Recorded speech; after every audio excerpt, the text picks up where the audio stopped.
اللہ وحدہ والصلاة والسلام علی من لا نبی بعدہ اما بعد فاعوذ باللہ من الشیطان الرجیم بسم اللہ الرحمن الرحیم۔ سیرت النبی کے دروس میں آج ہم لوگ رسول اللہ صلی اللہ علیہ وسلم کی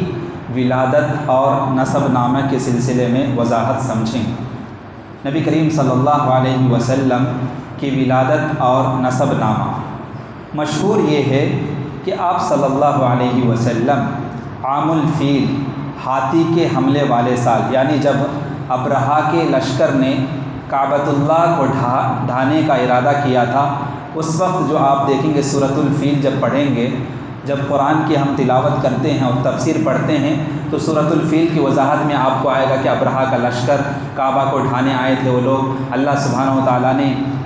چڑیا کو بھیج کر کنکروں کے ذریعے ان کو ہلاک کر دیا۔ تو اس سال نبی کریم صلی اللہ علیہ وسلم کی پیدائش ہوئی 12 ربیع الاول کو، سوموار کے دن، پیر کے دن مکہ میں یتیم پیدا ہوئے تھے، یعنی نبی کریم صلی اللہ علیہ وسلم جب ماں کے پیٹ میں تھے اسی وقت ان کے والد صاحب کا انتقال ہو گیا تھا۔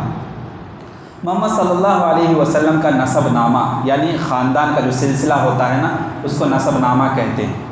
محمد صلی اللہ علیہ وسلم بن عبداللہ بن عبد المطلب بن ہاشم بن عبد مناف بن قصی بن کلاب بن مرہ بن کعب بن لوی بن غالب بن فہر بن مالک بن نضر بن کنانہ بن خزیمہ بن مدرکہ بن الیاس بن مضر بن نزار بن معد بن عدنان۔ یہ بات متفقہ ہے کہ عدنان قبیلہ حضرت اسماعیل علیہ السلام بن ابراہیم علیہ السلام کی نسل سے ہے۔ اللہ تعالیٰ کا قطعی فیصلہ تھا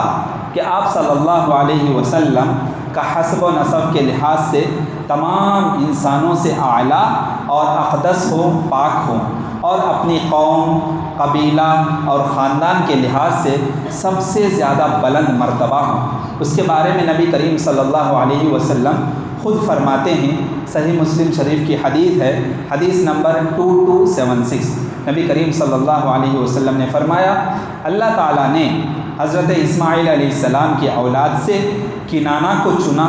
کنانہ سے قریش کو چنا، قریش سے بنو ہاشم کو چنا، اور بنو ہاشم سے مجھے منتخب فرمایا ہے۔ اور آپ صلی اللہ علیہ وسلم کا ارشاد ہے، جامع الترمذی کی حدیث ہے، حدیث نمبر 3607، نبی کریم صلی اللہ علیہ وسلم فرماتے ہیں، اللہ تعالیٰ نے مخلوق کو پیدا کیا تو مجھے بہترین مخلوق میں رکھا، پھر جب ان کے دو گروہ بنائے، عرب اور عجم بنائے، تو مجھے بہترین گروہ عرب میں رکھا، پھر جب قبائل بنائے تو مجھے بہترین قبیلے قریش میں رکھا، پھر جب قریش کے خاندان بنائے تو قریش میں بھی بہترین خاندان، اعلیٰ خاندان بنو ہاشم میں رکھا، لہٰذا میں نسبی اور خاندانی لحاظ سے سب لوگوں سے بہترین ہوں۔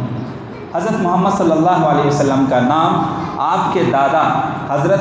عبد المطلب اور والدہ حضرت آمنہ بنت وہب نے اپنے خاندان کے ناموں سے جداگانہ رکھا، یعنی محمد اس سے پہلے ان کے خاندان میں نہیں تھا نام، وہ اس لیے رکھا،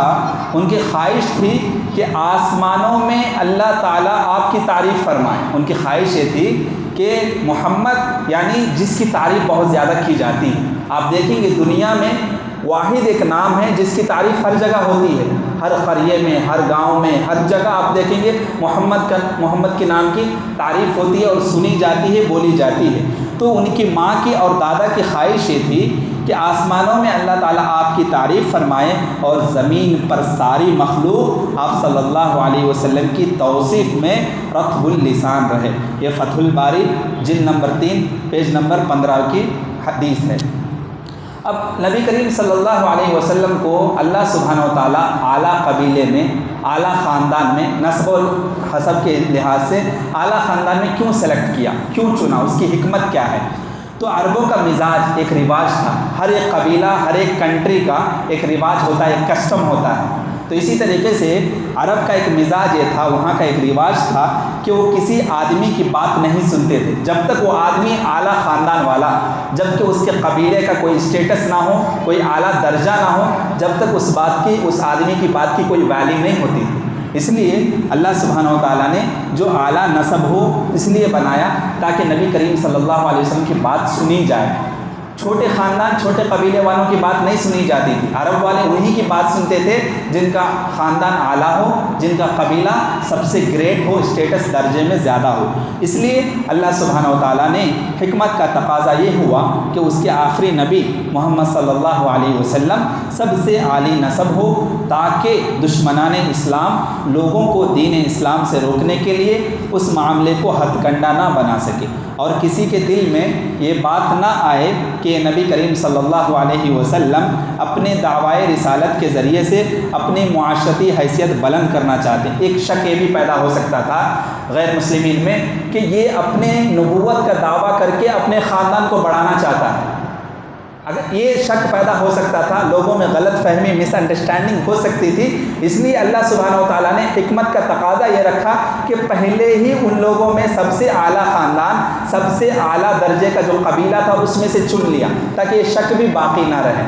کہ لوگ یہ نہ سمجھے کہ یہ اپنی نبوت کا دعویٰ کر کے چھوٹا خاندان ہونے کے باوجود اپنے خاندان کو بڑھانا چاہتا ہے، اپنے قبیلے کو مشہور کرنا چاہتا ہے، یہ بات مشہور نہ ہو، اس لیے پہلے سے اللہ سبحانہ و تعالیٰ نے نبی کریم صلی اللہ علیہ وسلم کو قبیلے قریش میں جو اس وقت جو ہے اعلیٰ بیسٹ درجے کے اسٹیٹس کے خاندان تھے، قبیلے تھے، اس میں سلیکٹ کیا۔ دعا ہے رب العالمین سے کہ اللہ سبحانہ و تعالیٰ مجھے اور آپ کو ہمیشہ سیرت النبی کو فالو کرتے ہوئے زندگی گزارنے کی توفیق دے۔ وآخر دعوانا الحمد للہ رب العالمین۔